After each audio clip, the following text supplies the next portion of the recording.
So, as promised, I will be talking about nerve damage caused by diabetes for the next few minutes.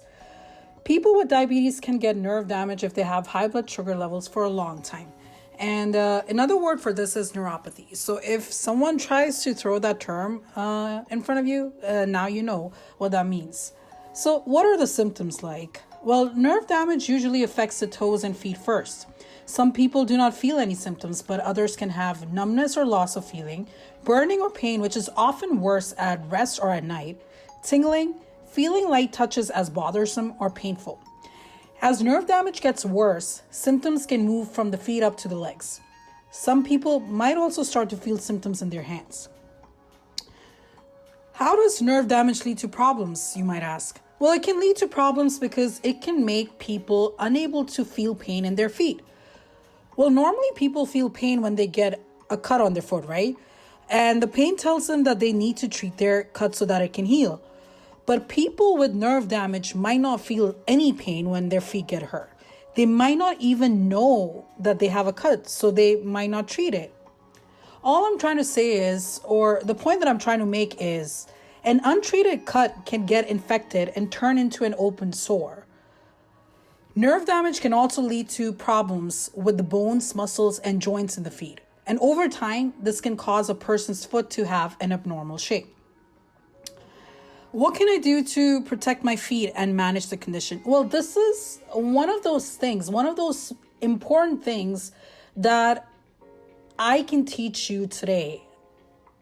As a diabetic, you need to know the answer to this. And starting with, the first thing I'll tell you is control your blood sugar levels. Symptoms of pain and burning sometimes get better when blood sugar levels are under control.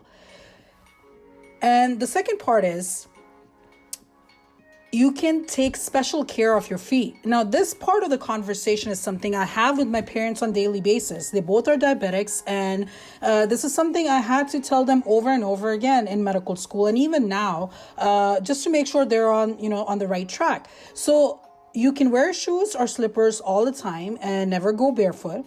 Trim your toenails carefully. Cut straight across and file the nail. Do not cut cuticles or pop blisters. Ask your doctor to do any procedures that could involve cutting the skin. Wash your feet with warm water and soap every day and pat them dry. And put a moisturizing cream or lotion on the tops and bottoms of your feet.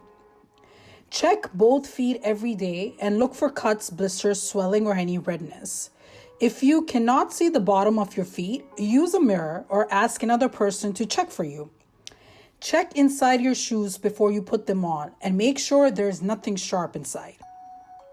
So lastly, you might ask me, can this all be prevented? Well, maybe. But doctors don't know for sure.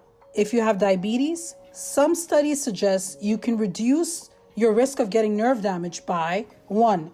Keeping your blood sugar levels as close to normal as possible. 2. Not smoking. 3.